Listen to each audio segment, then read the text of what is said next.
बड़ी बड़ी बिल्डिंगें बनाओ, ये करो, वो ये विकास विकास, लेकिन इसका दूसरा पक्ष बिल्कुल हम भूल जाते हैं। लेकिन आपने किसी हाईवे के पास में पेड़ लगे हुए देखे? कहीं नहीं लगते हैं। इसमें सिर्फ पक्षी नहीं बर्बाद हो रहे, पक्षी जाति खत्म हो रही, ऐसा नहीं है। इसका हमारा नंबर नेक्स्ट हमारा ही नंबर है। इकोसिस्टम के बिना इंसान भी जिंदा ज्यादा टाइम नहीं रह सकता है। एक पेड़ भी लगा दे तो उससे कितने उनको जो है पक्षियों को भोजन मिलता है, उनको घर मिलता है, उनको रहने की जगह मिलती है। Mobile radiations. डबल इंजन की सरकार के प्रयासों से किसानों को मेहनत का पूरा दाम मिल रहा है। सब्सिडी और बीज पर बढ़ी सहायता अब सीधे किसानों को मिल रही है। भावांतर भरपाई योजना एवं बागवानी ने खोल दिए आय के नए रास्ते। देश के यशस्वी प्रधानमंत्री आदरणीय मोदी जी के नेतृत्व में ऐसी नीतियां बनाई हैं जिनसे किसानों की आय लगातार बढ़े। ये हमारी सरकार मोदी जी के नेतृत्व में डबल इंजन की सरकार चल रही है कि हमारा किसान सशक्त हो, मजबूत हो, और उसको लेकर के हमारी नीतियां लगातार उनकी आय बढ़ाने के लिए काम कर रही है। अब गांव की खुशहाली खेतों से झलकती है और किसान क्रेडिट कार्ड की ऋण सीमा 5 लाख कर दी गई, ताकि खेती आसान बने और किसान अपने सपनों को पूरा कर सके। मुख्यमंत्री श्री नायब सिंह सैनी जी के कुशल नेतृत्व में किसान उत्थान के नए अध्याय लिखे गए हैं। जब अन्नदाता मुस्कुराएगा तभी हरियाणा चमकेगा।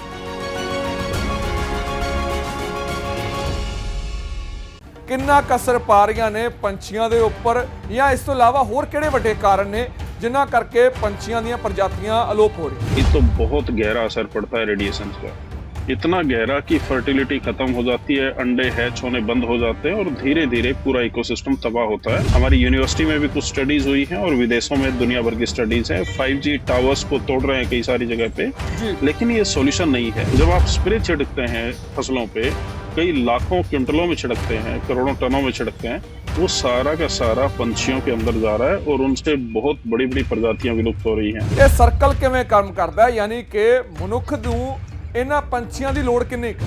नए तरीके से जो कर रहे हैं आजकल, जो जहर छिड़क रहे हैं, उससे वो हार्मफुल कीट जैसे मारने के लिए वो जो दूसरे जो पक्षी हैं वो ऑटोमेटिक उनके साथ मर जाते हैं। ਕਾਂ ਨਜ਼ਰ ਆਉਂਦਾ ਹੁੰਦਾ ਸੀ, ਅੱਜ ਤੋਂ 20 ਸਾਲ ਪਹਿਲਾਂ ਉਹ ਕਾਂ ਨਜ਼ਰ ਨਹੀਂ ਆਉਂਦਾ। ਇੱਕ ਛੋਟੀ ਚਿੜੀ ਹੁੰਦੀ ਸੀ, ਉਹ ਨਜ਼ਰ ਨਹੀਂ ਆਉਂਦੀ। ਗਿਟਾਰ ਕਹਿ ਦਈਏ, ਉਹ ਬਹੁਤ ਘੱਟ ਪੱਧਰ ਦੇ ਉੱਪਰ ਨਜ਼ਰ ਆਉਂਦੀ ਹੈ। ਤਾਂ ਕਾਲੀ ਚਿੜੀ ਜਿਹਨੂੰ ਪਹਾੜੀ ਚਿੜੀ ਕਹਿ ਦਿੱਤਾ ਜਾਂਦਾ, ਉਹ ਵੀ ਨਜ਼ਰ ਨਹੀਂ ਆਉਂਦੀ। ਇੱਲਾਂ ਨੇ, ਗਿਰਜਾਂ ਨੇ, ਉਹ ਨਜ਼ਰ ਨਹੀਂ ਆ ਰਹੀਆਂ। ਹਾਲਾਂਕਿ ਪੰਜਾਬ ਦੇ ਜਿਹੜੇ ਸ਼ਿਵਾਲਿਕ ਜਾਂ ਅਸੀਂ ਕਹਿ ਦਈਏ ਕਿ ਜਿਹੜੀਆਂ ਪਹਾੜੀਆਂ ਦੇ ਇਲਾਕੇ ਨੇ, ਉਹਨਾਂ ਦੇ ਉੱਪਰ ਇਹ ਪੰਛੀ ਨਜ਼ਰ ਆਉਂਦੇ ਸੀ, ਉਹ ਬਹੁਤ ਘੱਟ ਗਏ ਨੇ। जो जिंदगी है हमारी वो सारे इकोसिस्टम पे डिपेंड करती है। आप देखेंगे पंजाब में फर्टिलिटी सेंटर इनफर्टाइल कपल को बच्चे पैदा करवाने के लिए हर गली मोहल्ले में खुले हुए हैं। आपको जान के हैरानी होगी कि 80% से ज्यादा जो पंजाब का एरिया है वहाँ पे पानी पीने लायक नहीं बचा हुआ है। और चिड़िया के मरने से ये सिम्बलाइज हो रहा है, जैसे बाबा नानक कहते हैं पवन गुरु पानी पिता माता धरत महत, कि आप अपने गुरुओं में, माँ बाप में जहर डाल चुके हैं। पक्षियों को अगर बचाना है तो एक मात्र रास्ता है कि पेड़ लगाए जाएं, और पेड़ भी जैसे फलदार वगैरह हो, जो बड़े होने वाला हो, जिसपे वो खाएं, उनको डाइट भी मिले। ਤਾਂ ਸਾਡੀ ਜੀਵਨ ਸ਼ੈਲੀ ਬਦਲ ਗਈ ਆ, ਭੂਗੋਲਿਕ ਸਥਿਤੀ ਬਦਲ ਗਈ ਆ, ਜਿਸ ਦਾ ਸਿੱਧੇ ਤੌਰ ਤੇ ਪ੍ਰਭਾਵ ਸਿਰਫ ਮਨੁੱਖੀ ਜੀਵਨ ਤੇ ਨਹੀਂ ਪਿਆ, ਸਗੋਂ ਪਸ਼ੂ ਪੰਛੀਆਂ ਜਾਨਵਰਾਂ ਤੇ ਪਿਆ ਹੈ। ਅੱਜ ਚਰਚਾ ਕਰਾਂਗੇ ਕਿ ਪੰਛੀ ਅਲੋਪ ਕਿਉਂ ਹੋ ਰਹੇ ਨੇ। ਤਾਂ ਤੁਸੀਂ ਦੇਖ ਰਹੇ ਹੋ ਰੋਜ਼ਾਨਾ ਸਪੋਕਸਮੈਨ ਟੀਵੀ ਤੇ ਮੈਂ ਹਾਂ ਚਰਨਜੀਤ ਸਿੰਘ ਸੁਰਖਾਬ ਤੇ ਲੈ ਕੇ ਹਾਜ਼ਰ ਹਾਂ ਰੋਜ਼ਾਨਾ ਜ਼ਿੰਦਗੀ। ਤਾਂ ਰੋਜ਼ਾਨਾ ਜ਼ਿੰਦਗੀ ਦੇ ਵਿੱਚ ਅਸੀਂ ਹਰ ਰੋਜ਼ ਰੋਜ਼ਾਨਾ ਜ਼ਿੰਦਗੀ ਨਾਲ ਜੁੜੇ ਹੋਏ ਕਿਸੇ ਨਾ ਕਿਸੇ ਮੁੱਦੇ ਉੱਪਰ ਚਰਚਾ ਕਰਦੇ ਰਹਿੰਦੇ ਹਾਂ। ਅੱਜ ਅਸੀਂ ਚਰਚਾ ਕਰਾਂਗੇ ਕਿ ਪੰਛੀ ਜਾਂ ਪੰਛੀਆਂ ਦੀਆਂ ਪ੍ਰਜਾਤੀਆਂ ਅਲੋਪ ਕਿਉਂ ਹੋ ਰਹੀਆਂ ਨੇ, ਇਸ ਦਾ ਅਸਰ ਭੂਗੋਲਿਕ ਸਥਿਤੀ ਦੇ ਨਾਲ ਮਨੁੱਖੀ ਜੀਵਨ ਦੇ ਉੱਪਰ ਕੀ ਪੈ ਰਿਹਾ ਹੈ। ਹਾਲਾਂਕਿ ਸਿੱਧਾ ਅਸਰ ਜੇ ਮੰਨਿਆ ਜਾਵੇ, ਪੰਛੀਆਂ ਦੀਆਂ ਕੁਝ ਪ੍ਰਜਾਤੀਆਂ ਨੇ ਜਿਨ੍ਹਾਂ ਦੇ ਅਲੋਪ ਹੋਣ ਕਰਕੇ ਖੇਤੀ ਉੱਪਰ ਪਿਆ, ਕਿ ਮੰਨਿਆ ਜਾਂਦਾ ਹੈ ਕਿ ਕੁਝ ਮਿੱਤਰ ਕੀੜੇ ਨੇ ਜਾਂ ਕੁਝ ਅਜਿਹੇ ਦੁਸ਼ਮਣ ਕੀੜੇ ਨੇ ਜਿਨ੍ਹਾਂ ਨੂੰ ਪੰਛੀ ਖਾਂਦੇ ਸੀ, ਜਾਂ ਫਿਰ ਪੰਛੀ ਖੇਤਾਂ ਦੇ ਵਿੱਚ ਜਦੋਂ ਆਉਂਦੇ ਸੀ ਤਾਂ ਖੇਤਾਂ ਦੀ ਉਪਜ ਵੱਧਦੀ ਸੀ। ਇਹ ਹਾਲਾਂਕਿ ਇਹਦੇ ਪਿੱਛੇ ਵਿਗਿਆਨਕ ਸੋਚ ਵੀ ਹੈ ਕਿ ਕਿਵੇਂ ਕੰਮ ਕੀਤਾ ਜਾਂਦਾ ਸੀ। ਇਸ ਤੋਂ ਇਲਾਵਾ ਹੋਰ ਬਹੁਤ ਸਾਰੀਆਂ ਚੀਜ਼ਾਂ ਨੇ ਜੋ ਪੰਛੀਆਂ ਦੇ ਨਾਲ ਹੀ ਚੱਲਦੀਆਂ ਸੀ। ਤਾਂ ਸਭ ਤੋਂ ਵੱਡਾ ਕਾਰਨ ਜੇਕਰ ਪੰਛੀਆਂ ਦੀ ਪ੍ਰਜਾਤੀਆਂ ਦਾ ਮੰਨਿਆ ਜਾਂਦਾ ਆ ਅਲੋਪ ਹੋਣ ਦਾ, ਤਾਂ ਉਹ ਕਾਰਨ ਇਸ ਵਕਤ ਜੋ ਮੋਬਾਈਲ ਟਾਵਰ ਨੇ ਉਹ ਮੰਨੇ ਜਾਂਦੇ ਨੇ ਕਿ ਮੋਬਾਈਲ ਟਾਵਰਸ ਕਰਕੇ ਬਹੁਤ ਸਾਰੀਆਂ ਪ੍ਰਜਾਤੀਆਂ ਨੇ ਉਹ ਲੁਪਤ ਹੋ ਚੁੱਕੀਆਂ ਨੇ। ਹਾਲਾਂਕਿ ਲਗਭਗ 178 ਪ੍ਰਜਾਤੀਆਂ ਨੂੰ ਬਚਾਉਣ ਦੀ ਲੋੜ ਹੈ। ਬਹੁਤ ਸਾਰੇ ਅਜਿਹੇ ਪੰਛੀ ਨੇ ਜੋ ਬਿਲਕੁਲ ਹੀ ਲੁਪਤ ਹੋ ਚੁੱਕੇ ਨੇ। ਉਹਦਾ ਕਾਰਨ ਇਹ ਹੈ ਕਿ ਇੱਕ ਤਾਂ ਉਹਨਾਂ ਦੀ ਪ੍ਰਜਨਨ ਪ੍ਰਕਿਰਿਆ ਆ, ਉਸ ਦੇ ਉੱਪਰ ਬਹੁਤ ਅਸਰ ਪੈ ਰਿਹਾ ਆ। ਇਸ ਦੇ ਨਾਲ ਹੀ ਇਹਨਾਂ ਪੰਛੀਆਂ ਦੇ ਉੱਪਰ ਮੰਨਿਆ ਜਾਂਦਾ ਹੈ ਕਿ ਜੋ ਇਹ ਰੇਡੀਏਸ਼ਨਸ ਮੋਬਾਈਲ ਟਾਵਰਾਂ ਦੇ ਵਿੱਚੋਂ ਨਿਕਲਦੀਆਂ ਨੇ, ਇਹਨਾਂ ਪੰਛੀਆਂ ਦੇ ਦਿਮਾਗ ਦੇ ਉੱਪਰ ਗਹਿਰਾ ਅਸਰ ਪਾਉਂਦੀਆਂ ਨੇ, ਜਿਸ ਗੱਲ ਕਰਕੇ ਇਹ ਪੰਛੀ ਆਪਣਾ ਰਾਹ ਭੁੱਲ ਜਾਂਦੇ ਨੇ। ਯਾਨੀ ਕਿ ਨੈਵੀਗੇਸ਼ਨ ਜਿਹੜੀ ਕਿ ਨੈਵੀਗੇਸ਼ਨ ਲਾਸ ਹੋ ਜਾਂਦਾ ਆ ਤੇ ਆਪਣੇ ਜੋ ਅਸਲ ਟਿਕਾਣੇ ਨੇ ਉੱਥੇ ਨਹੀਂ ਪਹੁੰਚ ਪਾਉਂਦੇ ਤੇ ਕਿਤੇ ਨਾ ਕਿਤੇ ਭੂਗੋਲਿਕ ਸਥਿਤੀ ਬਦਲ ਜਾਂਦੀ ਹੈ, ਵਾਤਾਵਰਨ ਬਦਲ ਜਾਂਦਾ ਆ ਤੇ ਉਸ ਦਾ ਅਸਰ ਪੰਛੀਆਂ ਦੇ ਉੱਪਰ ਪੈਂਦਾ ਆ। ਇਹਨਾਂ ਹੀ ਖੇਤਰਾਂ ਦੇ ਮਾਹਿਰ ਸਮਾਜ ਸ਼ਾਸਤਰੀ ਸਾਡੇ ਨਾਲ ਜੁੜ ਚੁੱਕੇ ਨੇ। LR ਬਡਾਨੀਆ ਨੇ, ਪੰਛੀ ਪ੍ਰੇਮੀ ਨੇ, ਮੇਰੇ ਨਾਲ ਜੁੜੇ ਹੋਏ ਨੇ ਤੇ ਵਾਤਾਵਰਨ ਸਮਾਜ ਸ਼ਾਸਤਰੀ ਨੇ ਡਾਕਟਰ ਵਿਨੋਦ ਕੁਮਾਰ ਚੌਧਰੀ ਨੇ। ਦੋਨਾਂ ਦਾ ਸਵਾਗਤ ਹੈ ਜੀ ਸਪੋਕਸਮੈਨ ਟੀਵੀ ਦੇ ਉੱਪਰ ਜੀ। ਤਾਂ ਬਡਾਨੀਆ ਸਾਹਿਬ, ਸਭ ਤੋਂ ਪਹਿਲਾਂ ਮੈਂ ਤੁਹਾਡੇ ਤੋਂ ਸਵਾਲ ਲੈਣਾ ਚਾਹਾਂਗਾ, ਪੰਛੀ ਪ੍ਰੇਮੀ ਹੋ ਤਾਂ ਕਿਹੜੇ ਵੱਡੇ ਕਾਰਨ ਨੇ ਕਿ ਪੰਛੀ ਦੀਆਂ ਪ੍ਰਜਾਤੀਆਂ ਲੁਪਤ ਹੋ ਰਹੀਆਂ ਨੇ, ਹਾਲਾਂਕਿ ਅਲੋਪ ਹੋ ਰਹੀਆਂ ਨੇ, ਜਾਂ ਅਸੀਂ ਇਹ ਕਹਿ ਲਈਏ ਕਿ ਕਿਹੜੇ ਅਜਿਹੇ ਹਾਲਾਤ ਬਣ ਗਏ ਕਿ ਭਾਰਤ ਦੇ ਵਿੱਚ ਸਾਨੂੰ ਵਿਦੇਸ਼ੀ ਪੰਛੀ ਨਜ਼ਰ ਨਹੀਂ ਆਉਂਦੇ? आपको धन्यवाद करना चाहता हूं, रोजाना स्पोक्समैन टीवी को सैल्यूट करता हूं कि वो जो हमारे जिंदगी के मुद्दे हैं उसके ऊपर टाइम टू टाइम जो है चर्चा करते हैं। शुक्रिया, इसके लिए मैं बहुत ही आभारी हूं। सारे मीडिया को ये जो हमारा जीवन का मुद्दा है इसके ऊपर पूरा कवरेज देना चाहिए, मैक्सिमम कवरेज देना चाहिए, जिससे कुछ जागरूकता फैले। कई बार अनजाने में भी हम प्रकृति का बड़ा भारी नुकसान करते हैं। तो इसमें जो आजकल एक विकास की चिड़िया का नाम ऐसे ही लिया जाता है, हर जगह बड़ी सड़कें बनाओ, बड़ी बड़ी बिल्डिंगें बनाओ, ये करो वो करो, ये विकास विकास, लेकिन इसका दूसरा पक्ष बिल्कुल हम भूल जाते हैं। जो पर्यावरण रक्षा की बात बीच में जो एक गाइडलाइन होती है इनकी, जो प्रोजेक्ट वगैरह कभी रिपोर्ट पढ़ते हैं, लेकिन वो जमीन पे अमल में नहीं होती, वो सिर्फ फाइलों में होती है। जैसे कोई हाईवे बनता है, उसके दोनों साइड में जो पेड़ जो बर्बाद होते हैं, उसको कहने को तो उतने पेड़ वहां लगाने होते हैं, लेकिन आपने किसी हाईवे के पास में पेड़ लगे हुए देखे? कहीं नहीं लगते हैं। ये कितना बड़ा दुर्भाग्य है। मतलब जो प्रोजेक्ट बनना होता है उसमें जो एनवायरमेंट का जो पक्ष है वो फाइलों में एट पार होता है, लेकिन जमीन पे जीरो होता है। और जो ये एक इकोसिस्टम है, इसमें सिर्फ पक्षी नहीं बर्बाद हो रहे, पक्षी जाति खत्म हो रही, ऐसा नहीं है। इसका हमारा नंबर नेक्स्ट हमारा ही नंबर है। इकोसिस्टम के बिना इंसान भी जिंदा ज्यादा टाइम नहीं रह सकता है।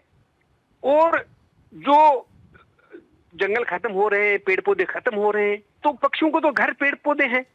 अभी आजकल नई चीज में देख रहा हूँ, कुछ जगह लोग जो है ना सीमेंट के जो है बड़े बड़े घोंसले वाले बड़े बड़े वो बना रहे पक्षी घर। वो पक्षी के घर नहीं है, वो सिर्फ कबूतरों के घर है। और कबूतर पक्षी की श्रेणी में आता ही नहीं है। पक्षी जो पेड़ पे बैठता है वो होता है, कबूतर कभी पेड़ पे नहीं बैठता है। ठीक है। और कबूतर जो है वो हमारे लिए बल्कि हार्मफुल है, वो पक्षी है ही नहीं। उनके लिए जो बना रहे बड़े बड़े पक्षी घर उनका नाम देते हैं।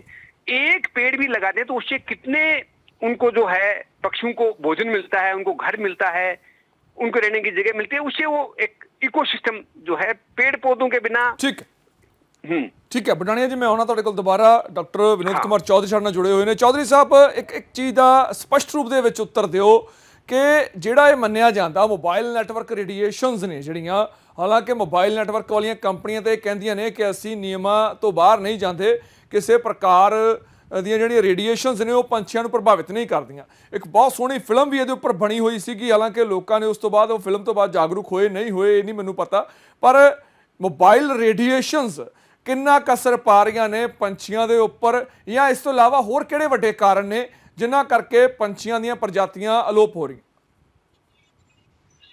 देखिए, सबसे पहले तो आपका धन्यवाद, आपके टीवी चैनल का धन्यवाद कि आपने इतने महत्वपूर्ण विषय को उठाया। दूसरा, जब आप बात करते हैं रेडिएशंस की तो बहुत गहरा असर पड़ता है रेडिएशंस का, इतना गहरा कि फर्टिलिटी खत्म हो जाती है, अंडे हैच होने बंद हो जाते हैं और धीरे धीरे पूरा इकोसिस्टम तबाह होता है। नहीं, इंसानों को कैंसर होता है। विनोद जी, इतना क्लियर करियो कि ये विज्ञानक तथ्य है या फिर एक मिथ है या फिर सिर्फ एक कुछ लोगों की सोच है? देखिए, ये वैज्ञानिक तथ्य है। जब आप कंटिन्यूअस रेडिएशन की जोन में रहते हैं तो अंडे हैच होना बंद हो जाते हैं और धीरे धीरे क्या होता है कि उनका जो पॉपुलेशन है, खासकर छोटी चिड़ियों का, जो बहुत ही डेलिकेट चिड़िया है, वो डिस्टर्ब हो जाता है। तो ये रेडिएशन बहुत बड़ा खतरा है, इसमें कोई दो राय नहीं है। इसके ऊपर कई हजारों स्टडीज हैं हमारी यूनिवर्सिटी में भी कुछ स्टडीज हुई हैं और विदेशों में दुनिया भर की स्टडीज हैं। 5G टावर्स को तोड़ रहे हैं कई सारी जगह पे, जी लेकिन ये सॉल्यूशन नहीं है। खासकर जो जहर इस्तेमाल कर रहे हैं खेतों में, वो इतना ज्यादा हो चुका है कि आप इमेजिन नहीं कर सकते। आज के अखबार में एक खबर है कि एक बेटी अपने बाप के साथ में जाती है खेत में और वो मटर खा लेती है और मटर से वो मर जाती है। जी अखबार में लिखा हुआ है कि मटर छिलके समेत खाने से बिटिया की मौत हो गई, लेकिन नीचे अगर आप डिटेल पढ़ेंगे तो पता लगता है कि उसके ऊपर छिड़के गए जहर को इतना बुरा असर हुआ उसकी बॉडी के ऊपर कि उससे वो मरी है। और अगर वो लड़की मर सकती है, हम मर सकते हैं, तो क्या चिड़िया, इतना डेलिकेट छोटा सा पंछी है, वो नहीं मरेगा? जब आप स्प्रे छिड़कते हैं फसलों पे, कई लाखों क्विंटलों में छिड़कते हैं, करोड़ों टनों में छिड़कते हैं, वो सारा का सारा पंछियों के अंदर जा रहा है और उनसे बहुत बड़ी बड़ी प्रजातियां विलुप्त हो रही हैं। जो सबसे बड़ा हमारा जो मुर्दा जानवरों को खाने वाला पंछी है, वो भी इसी वजह से खत्म हुआ, क्योंकि हमने पशुओं को बहुत सारे ऐसे इंजेक्शन लगाने चालू किए जिसको वो मुर्दा पशुओं को खा के वो जानवर मर जाते हैं। जानवर मर तो ठीक है। एक कारण नहीं है इसका, केवल हम अगर टावर पे अटके रहे तो सॉल्यूशन नहीं होगा। इसका एक कंप्लीट इकोसिस्टम समझना पड़ेगा कि फसलों में जहर डाल रहे हैं, डाइवर्सिफिकेशन खत्म कर रहे हैं, जैसे बुढ़ानिया जी ने कहा, सड़कों के किनारे सारे पेड़ साफ कर दिए हैं, और डेवलपमेंट के नाम पे हमने ऐसे घरों का निर्माण कर लिया है जो हाईली अनसाइंटिफिक है। वहां पे रेडिएशन आपका अंदर बढ़ता रहेगा और बाहर चिड़ियों को, पंछियों को रहने के लिए, बैठने तक के लिए जगह नहीं मिलेगा। केवल कबूतर बढ़ेगा, जो आपकी जान के लिए बहुत खतरनाक चीज है, क्योंकि उसकी बीट में सोलमोनेला और बाकी तमाम सारे ऐसे जहरीले वायरसेस होते हैं जो आपके रिसेप्टरी सिस्टम को, सांस की नली को चौक कर देते हैं। ठीक है, मैं बुढ़ानिया ਸਾਹਿਬ ਕੋਲ ਜਾਣਾ ਚਾਹੂੰਗਾ। बुढ़ानिया ਸਾਹਿਬ, ਇਹ ਸਰਕਲ ਕੰਮ ਕਿਵੇਂ ਕਰਦਾ? ਜੇਕਰ ਮੈਂ ਪੰਛੀਆਂ ਦੇ ਸਰਕਲ ਦਾ ਜ਼ਿਕਰ ਕਰਾਂ, ਇਹ ਸਰਕਲ ਚਾਹੇ ਉਹ ਵਾਤਾਵਰਣ ਨਾਲ ਜੁੜਿਆ ਹੋਵੇ, ਬਹੁਤ ਵਾਰ ਮੰਨਿਆ ਜਾਂਦਾ ਹੈ ਕਿ ਕੁਝ ਅਜਿਹੀਆਂ ਪ੍ਰਜਾਤੀਆਂ ਨੇ ਜਿਹੜੀਆਂ ਮਾਨਸੂਨ ਦੇ ਦੌਰਾਨ ਭਾਰਤ ਵਿੱਚ ਐਂਟਰ ਕਰਦੀਆਂ ਨੇ। ਪਤਾ ਲੱਗਦਾ ਹੈ ਕਿ ਜੇਕਰ ਉਹ ਪ੍ਰਜਾਤੀ ਕਿਸੇ ਹੋਰ ਦੇਸ਼ ਦੇ ਵਿੱਚੋਂ ਭਾਰਤ ਵਿੱਚ ਆ ਚੁੱਕੀ ਹੈ ਤਾਂ ਮਾਨਸੂਨ ਨਾਲ ਆਵੇਗਾ। ਹੁਣ ਉਹ ਪ੍ਰਜਾਤੀ ਵੀ ਨਹੀਂ ਆ ਰਹੀ ਤੇ ਇਸ ਕਰਕੇ ਵਾਤਾਵਰਣ ਤੇ ਵੀ ਅਸਰ ਪੈ ਗਿਆ। ਇਹ ਸਰਕਲ ਕਿਵੇਂ ਕੰਮ ਕਰਦਾ ਹੈ? ਯਾਨੀ ਕਿ ਮਨੁੱਖ ਨੂੰ ਇਹਨਾਂ ਪੰਛੀਆਂ ਦੀ ਲੋੜ ਕਿੰਨੀ ਕੁ? हर मतलब प्रकृति में जो चीज है, हर एक का एक छोटा रोल है चाहे बड़ा रोल है, हर एक का, छोटी छोटी चींटी का भी एक रोल है। वैसे ही ये पक्षी हैं, इनका भी एक प्रकृति का इकोसिस्टम बैलेंस के लिए है। कितने ऐसे पक्षी हैं जो किसान के लिए, जैसे जो हार्मफुल कीट है उनको खाते हैं, वो उनकी डाइट है, तो फसल ऑटोमेटिक बचती है। लेकिन हम जो नए तरीके से जो कर रहे हैं आजकल, जो जहर छिड़क रहे हैं, उससे वो हार्मफुल कीट जैसे मारने के लिए वो जो दूसरे जो पक्षी हैं वो ऑटोमेटिक उनके साथ मर जाते हैं, तो उनकी डाइट ही खत्म हो गई, उनको डाइट ही नहीं मिलती है। तो ये जो बाहर से पक्षी आने वाला जो कह रहे हैं जो कम होते जा रहे हैं, उसका सीधा है वाटर बॉडी हमारी खत्म हो रही है, और जो है वो भयंकर पोल्यूशन में हो चुका है, तो उनके लिए भोजन भी नहीं है। जब इतना पोल्यूशन है, उसके अंदर आपको रोज खबरें पढ़ते हो, उसमें इतनी फिश मरी पाई गई, मतलब जो अंदर पानी के अंदर भी जो जीवन है वो भी खत्म हो रहा है। तो वो जो पानी में रहने वाले पक्षी हैं, जो वाटर बॉडी में जहाँ आके अपना बच्चे देते हैं, वहां रहते हैं सर्दियों के टाइम, तो वो उनको पानी, पहली बात तो खत्म हो गया, वाटर बॉडी जो है वो पोल्यूशन हो गया, उसमें उनकी डाइट नहीं मिल रही है, तो वो आएंगे कैसे?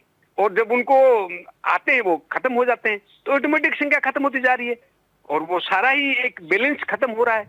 ये तो साफ दिख रहा है। मैं एक छोटा एग्जांपल देता हूँ कि कितने लोग जो है, जैसे पक्षियों को भाई दाना डालो, पानी डालो, अच्छी बात है, लेकिन वही लोग, उन्हीं के बच्चे जैसे चिंगम खाते हैं, चिंगम खा के फेंकते हैं, और जो पक्षी वगैरह है वो लेते हैं, उनकी चोंच बंद हो जाती है, वो खोल नहीं सकता और वो पक्षी खत्म हो जाता है। जैसे पतंग उड़ाते हैं, उन्हीं के बच्चे वो चाइना डोर का जो देते हैं, इंसान जो है बीच में आता है तो उनका गले वगैरह कट जाते हैं, इतने पक्षी उससे मरते हैं, लेकिन वो लोग हैं जो उनके लिए कोई परवाह नहीं इन बातों की। मतलब हम उसके लिए, समाज हमारा ये भी पूरा जिम्मेदार है। अब छोटी छोटी बात बताता हूँ, जैसे अभी सोलर लाइट की बात चल रही है, राजस्थान से मैं बिलोंग करता हूँ और वहाँ उस इलाके में सारे में डेजर्ट में रहने वाला आदमी हूँ।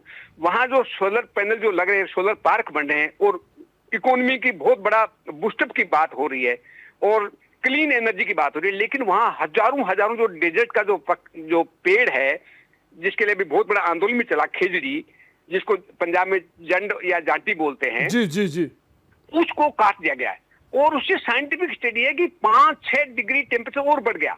अब वहां वो जीव जंतु कैसे रहेगा? रह ही नहीं सकता।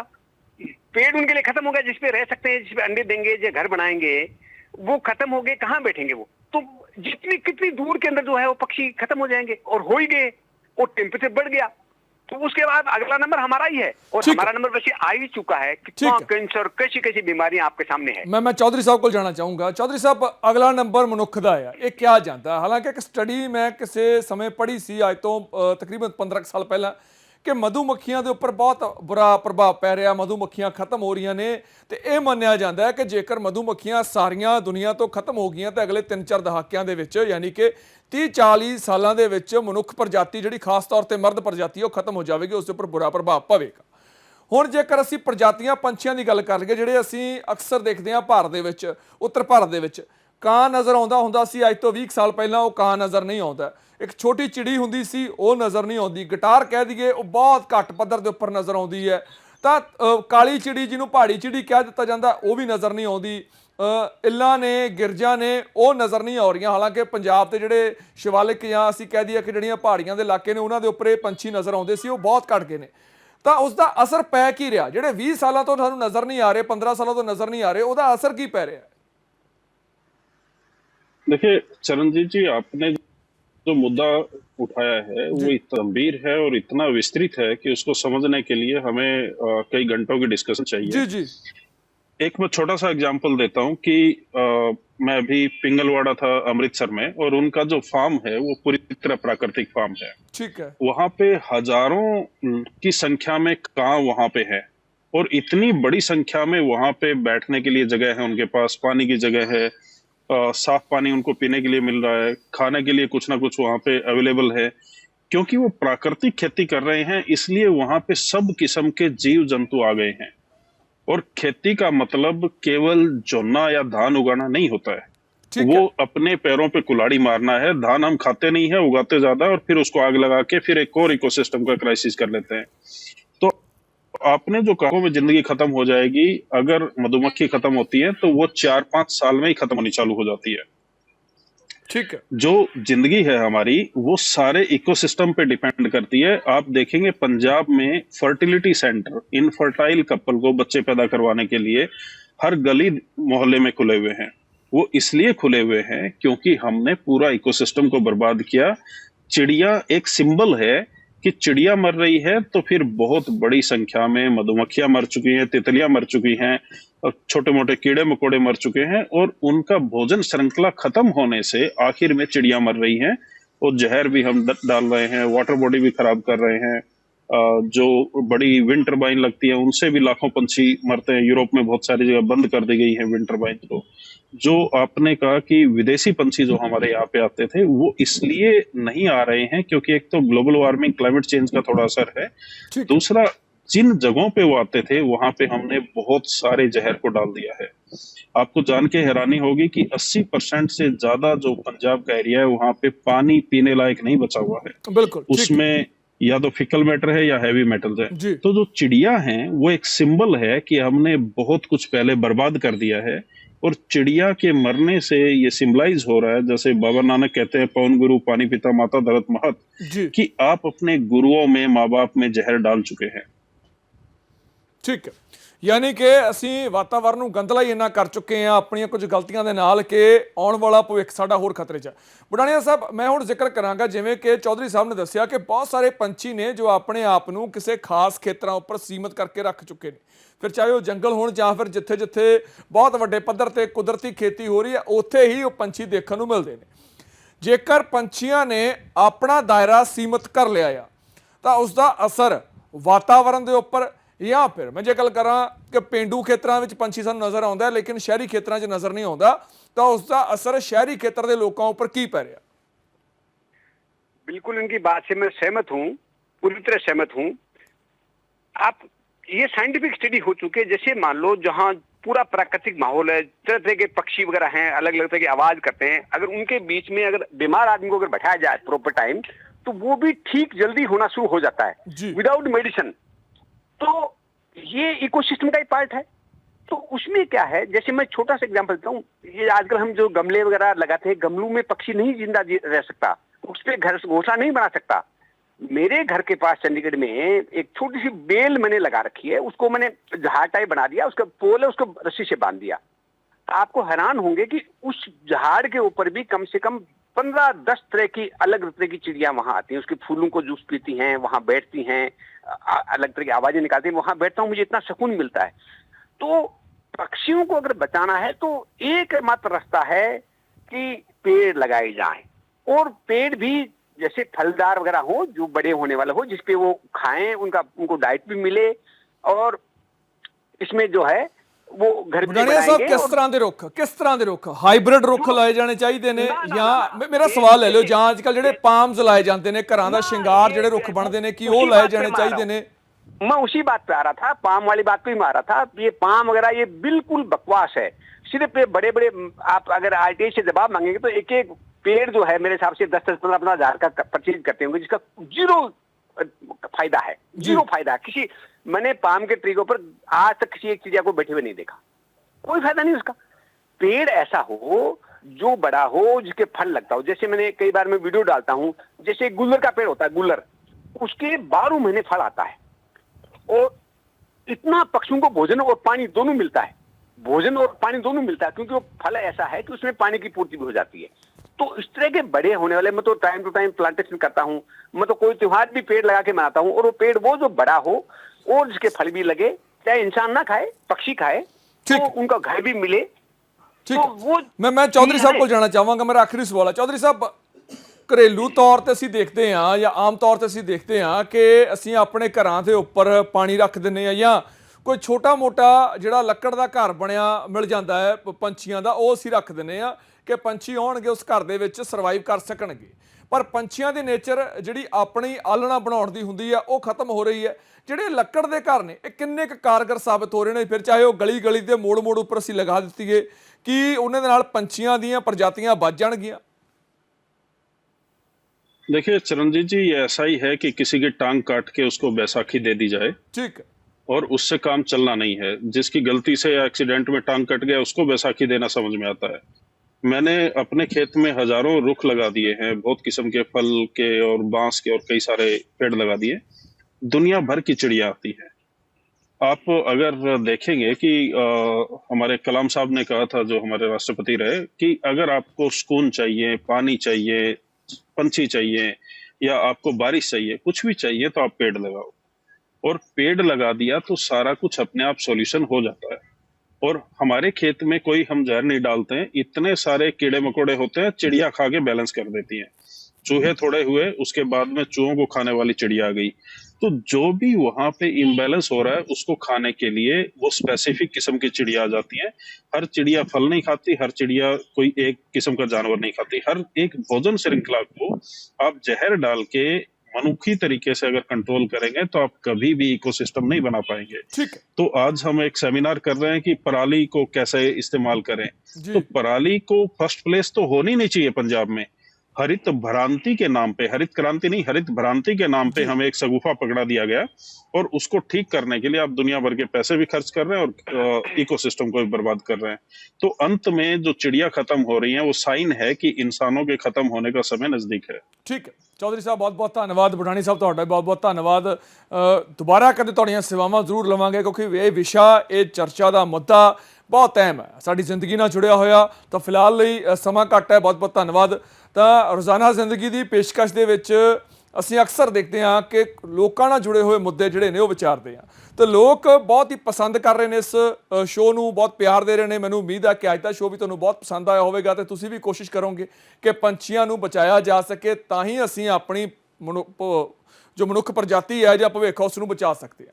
ਤਾਂ ਫਿਲਹਾਲ ਅੱਜ ਦੇ ਲਈ ਇੰਨਾ ਹੀ। ਮੈਨੂੰ ਦਿਓ ਇਜਾਜ਼ਤ। ਦੇਖਦੇ ਰਹੋ ਰੋਜ਼ਾਨਾ ਸਪੋਕਸਮੈਨ TV।